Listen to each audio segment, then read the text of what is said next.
ताजा माजी चटक ले, क्या मेरा दिमाग खराब हो गया है? मैं पगला गई हूँ क्या जो मैं वहाँ पर जाके भेज दूंगी उनको? हाँ, दिमाग हिला हुआ है मेरी? हाँ, शोषण करने के लिए राष्ट्रवादी फिर से राष्ट्रवादी। तुम अपने बच्चों को भेज देना, अपने बच्चों को भी भेज देना, खुद भी चला जाना आरएसएस की शाखा में। खुद बच जाओ तो बताना, ये बच्चे बच जाए तो तब बताना, खुद चले जाना। बिल्कुल। अरे आदमी सुरक्षित नहीं, आप महिलाओं की बात कह रहे हैं। पहले तो महिलाओं के बारे में सुनते थे ना आप लोग कि महिलाओं के साथ यौन उत्पीड़न होता है, अब तो पुरुषों को भी नहीं छोड़ते ये लोग। चड्डी वाले जो होता है ना, इन लोगों के ऊपर हवस भरे हुए हैं इनके अंदर। तुम लोग शादी क्यों नहीं करते हो भाई? कर लिया करो ना। अपने दिमाग जो खराब करके रखते हो, दूसरा महिला को तो तुम लोग छोड़ते नहीं हो, ऊपर से पुरुषों के ऊपर भी तुम लोगों का निगाह रहते हैं। आरएसएस जो है ये राष्ट्र विरोधी है और ये पूरी तरीके से शोषण करने वाला संस्था है। पार्कों में सुबह सुबह जो ये लोग शिक्षा देते हैं ना, इनको पूरी तरीके से बैन कर देना चाहिए। ये लोग आरएसएस वाले क्यों बच्चे पैदा नहीं करते?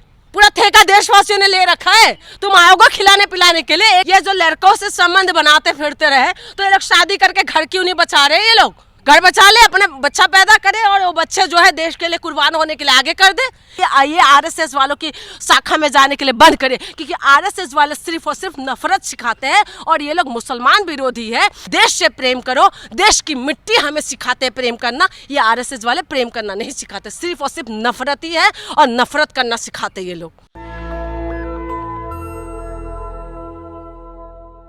आरएसएस पर बड़ा आरोप लगा है। एक सॉफ्टवेयर इंजीनियर आनंदू एजी ने अपने सुसाइड नोट में लिखा है कि किस तरीके से उनके साथ 4 साल की उम्र में आरएसएस की शाखाओं में उनका यौन उत्पीड़न होता था। उसके बाद उन्होंने सुसाइड कर लिया।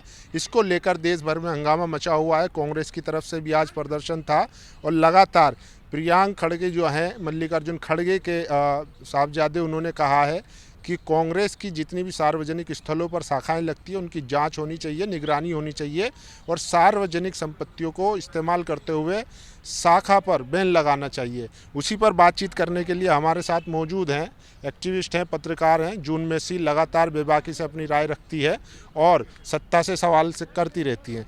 क्या कहेंगी ये जो घटना हुई है? एक सॉफ्टवेयर इंजीनियर अपने सुसाइड नोट में आरएसएस पर गंभीर आरोप लगाते हैं, कहते हैं मेरा 4 साल से उत्पीड़न हो रहा था। तो बिल्कुल सही है। वो एक बात बताइए, जब आरएसएस के ऊपर लगाया ये आरोप, पहले भी आरएसएस को बैन किया था और अभी जो आरोप लगे ये कोई नया आरोप तो है नहीं। और आरएसएस के बारे में पूरा देश में पूरा सब लोगों को पता है कि आरएसएस किस तरीके की संस्था है और आरएसएस किस तरीके की नफरत फैलाते हैं। ये किसी को बोलने की ज़रूरत नहीं है। आरएसएस वालों को खुद को ये पता है कि आरएसएस किस तरीके से मुसलमान विरोधी है या दूसरा अल्पसंख्यक विरोधी किस तरीके की मानसिकता रखते हैं। इसको खुल के बताने की हमें ज़रूरत नहीं है, वो सबको पता है। आरएसएस ऐसा कोई संस्था आप मुझे बताइए कि कभी ये लोग किसी को मदद करने के लिए आगे पहुंचते हैं?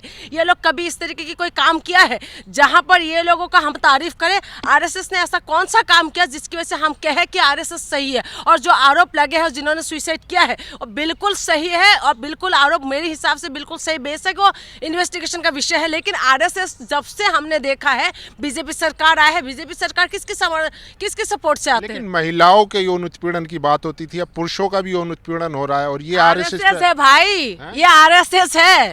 पहले तो महिलाओं के बारे में सुनते थे ना आप लोग कि महिलाओं के साथ यौन उत्पीड़न होता है, अब तो पुरुषों को भी नहीं छोड़ते ये लोग। ये जो है आरएसएस वाले जो है, चड्डी वाले जो होता है ना, इन लोगों के ऊपर हवस भरे हुए हैं इनके अंदर। ये महिला को तो छोड़ ही दो, महिलाओं को तो ये लोग कुछ समझते नहीं है, ये तो जूते समझते महिलाओं को, अब पुरुषों को भी नहीं छोड़ पा रहे। आप बताइए कि कैसा मानसिकता है? ये लोग कह फिर शादी नहीं करते ये लोग। तुम लोग शादी क्यों नहीं करते हो भाई? कर लिया करो ना। अपने दिमाग जो खराब करके रखते हो, दूसरा महिला को तो तुम लोग छोड़ते नहीं हो, ऊपर से पुरुषों के ऊपर भी तुम लोगों का निगाह रहते हैं। पुरुषों के साथ इस तरीके की हरकतें करे हैं जिसकी वजह से उन्होंने सुसाइड करने के लिए मजबूर हो गया। आप बताइए, ये लोगों का हर जगह इनको देखना, निक्कर वालों को मिल जाएंगे, हर जगह मिलेंगे। आप पार्कों में चले जाओ, सुबह सुबह पार्कों में ये लोग हुई हल्ला करते हुए आपको नजर आएंगे। उसके बाद आप स्कूलों में चले जाओ, हर जगह इनका ये सब चीजें बंद करना चाहिए, ये बंद होना चाहिए। जिसके ऊपर पहले सरकार ने इनके ऊपर पाबंदी लगाए थे, लेकिन जब से बीजेपी सरकार आए है तब से ये लोग जो है ना, ये जो खुला हुआ चांद हो गया, जो कहते हैं ना खुले हुए, क्या बोलते हैं उसको, जो रास्ते में घूमते रहते हैं, वो बन चुका है ये लोग। इनकी कोई ना तो ईमान है ना तो धर्म है।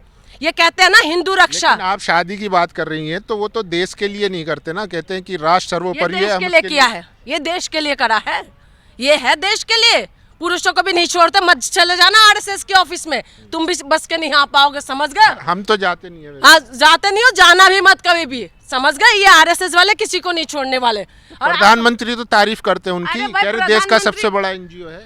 प्रधानमंत्री तारीफ इसीलिए कर रहे थे क्योंकि प्रधानमंत्री को लगता है कि कहीं ना कहीं उनका कुर्सी हिलते हुए नजर आ रहे हैं, क्योंकि आरएसएस की सपोर्ट से तो इनका चल रहा है पूरी तरीके से, इसीलिए हिलता हुआ नजर आ रहा है। इसी वजह से उनको वो आरएसएस की तारीफ करते हैं। लेकिन आरएसएस कोई रजिस्टर्ड संस्था है क्या? हाँ, आरएसएस की कोई ऐसा संस्था है जिसकी वजह से इनकी रजिस्ट्रेशन है?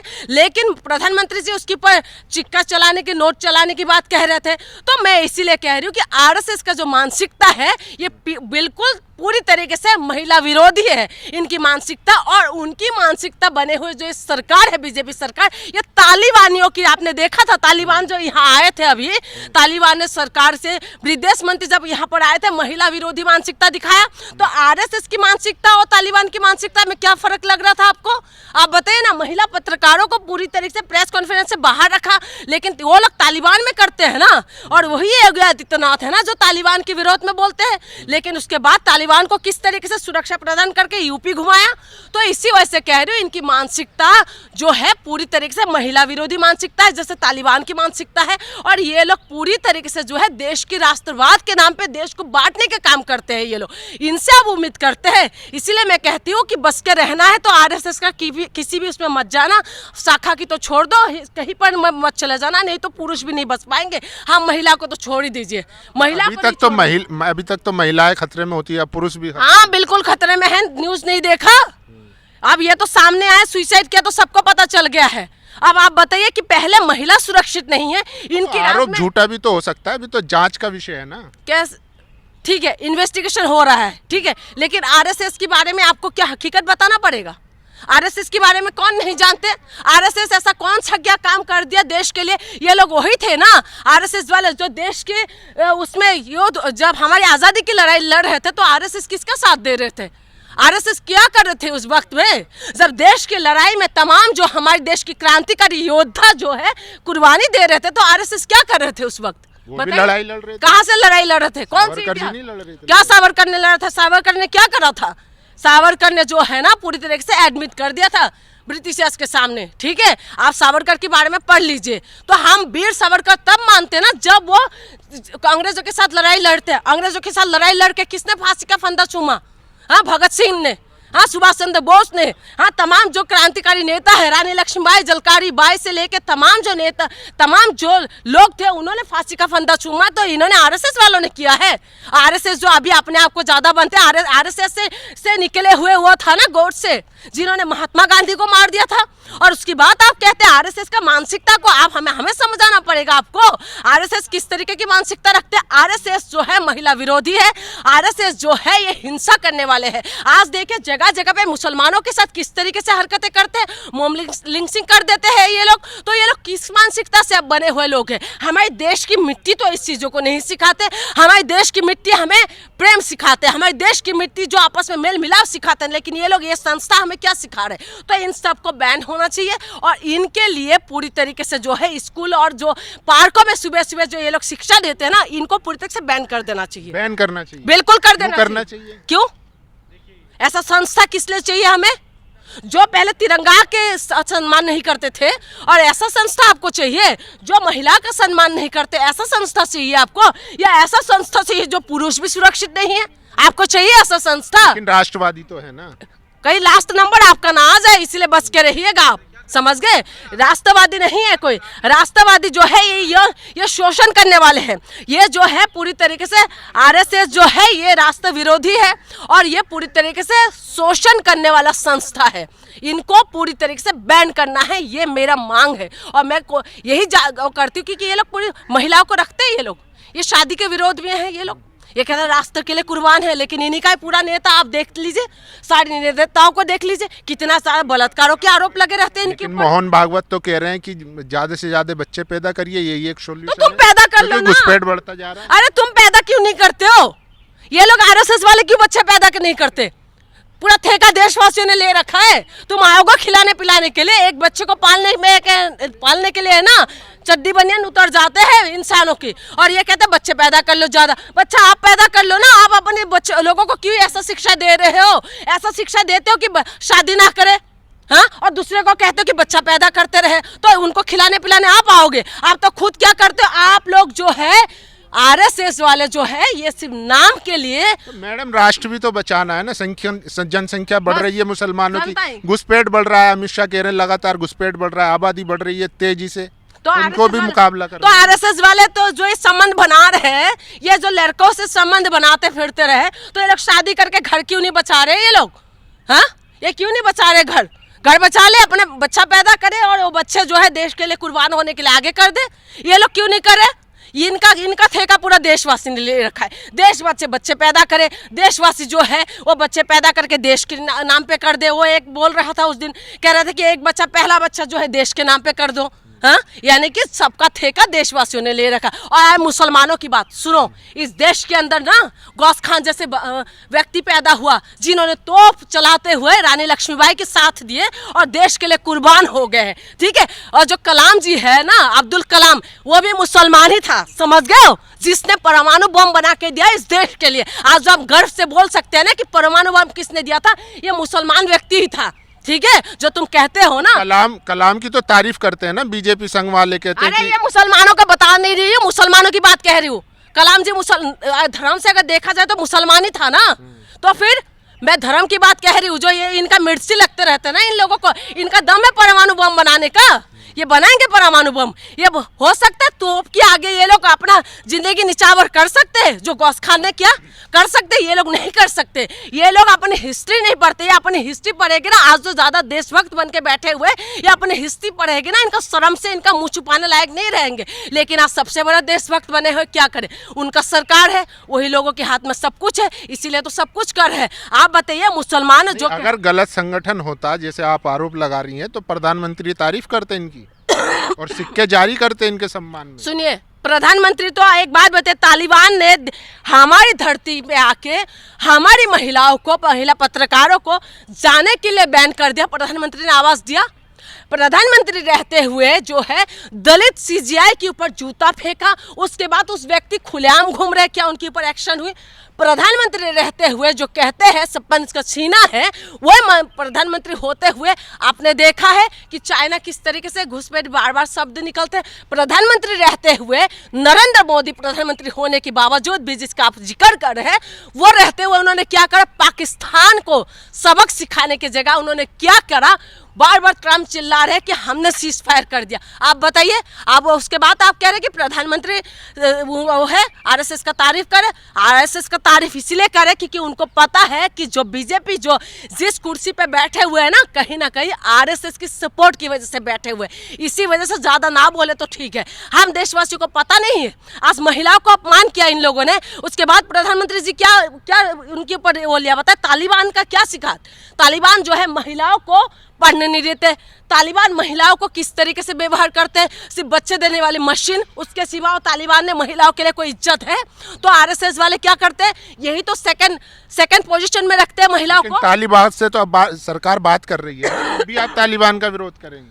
क्यों नहीं करेंगे? तो आप देश के खिलाफ जाएंगे? मैं देश के खिलाफ नहीं जा रही हूँ। तो सरकार जब बात कर रही है, अरे भाई योगी जी बोलते हैं तालिबान के लिए, मैं योगी जी के साथ में खड़े होकर बोल रही हूँ ना। तो योगी जी तो खुद प्रोटोकॉल के तहत उन्हें सिक्योरिटी। अरे भाई वही तो कह रही हूँ, ये लोग पलट जाते तो हम पलटने में कितना टाइम लगता है हमें? हम भी पलटेंगे। आप बताए तालिबानी व्यवस्था की बात कह रही हूँ मैं। जो तालिबान अपनी महिला विरोधी है, वही महिला विरोधी जो मानसिकता ये आरएसएस और बीजेपी वाले रखते हैं। आपने देखे महिलाओं के लिए ये लोगों के मन में कोई सम्मान है? तालिबान ने प्रेस कॉन्फ्रेंस रखा, महिला नहीं गए। महिलाओं के साथ बलात्कार करते, इनका कोई आवाज नहीं। महिला प्रोटेस्ट करते हैं तो महिला को घसीटते हैं। महिलाओं के लिए ये लोग क्या कुछ कर रहे हैं? आप बताइए। जो आप कहते हैं कि ये लोग सम्मान करते हैं, इसीलिए मैं कह रही हूँ जो आरएसएस महिलाओं के साथ जो है गलत तो करते ही करते, आप पुरुषों को भी नहीं छोड़ रहे। इसीलिए इनकी जो मानसिकता है ये महिला विरोधी मानसिकता है, ये दलित विरोधी मानसिकता है, और इनकी दिमाग में हर टाइम यही चलते रहते हैं कैसे ये लोग कुराफाती कर सके। कर्नाटक बेंगलुरु में कर्नाटक में आवाज उठ रही है कि आरएसएस पे बैन लगे। जो सार्वजनिक स्थलों पर इनके कार्यक्रम होते हैं, शाखाएं लगती हैं स्कूलों में, कॉलेजेस में, वो सब बंद हो। बिल्कुल सही है। जबकि नॉर्थ में अगर हम देखें तो आज दिल्ली यूनिवर्सिटी तक में कैंपस में इनकी शाखाएं लग रही हैं।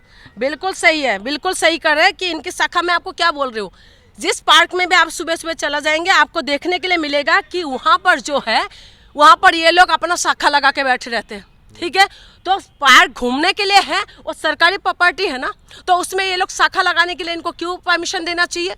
जो स्कूलों में इनको शाखा लगाने के लिए क्यों परमिशन देना चाहिए? क्या सिखाते हैं? ये नफरत सिखाते हैं, ये मेल मिलाप करना सिखाते हैं। जो आरएसएस जो ये तिरंगा की सम्मान नहीं कर सकते, ये आपकी बच्चों को क्या शिक्षा देगा? और उन पेरेंट्स से भी मैं निवेदन करूंगी कि अगर देश रक्षा के लिए अगर आपको इतना बच्चों को ज्ञान दे रहा है तो देश रक्षा के लिए आपको बच्चों को सिखाइए, कलाम जैसे, अब्दुल कलाम जी जैसे बनने के लिए, गौस खान की जैसे बनने के लिए, जलकारी बाई की जैसे बनने के लिए, भगत सिंह की जैसे बनने के लिए। ये आइए आरएसएस वालों की शाखा में जाने के लिए बंद करें, क्योंकि आरएसएस वाले सिर्फ और सिर्फ नफरत सिखाते हैं और ये लोग मुसलमान विरोधी है और ये मुसलमान विरोधी ही हरकतें करते रहते हैं। इसीलिए इनको पूरी तरीके से, एक बार बताइए, ये लोग मुसलमान विरोधी है, उसके बाद तालिबान जब आए, तालिबान ने जो शर्त रखा उसको पूरा करने की क्या जरूरत थी?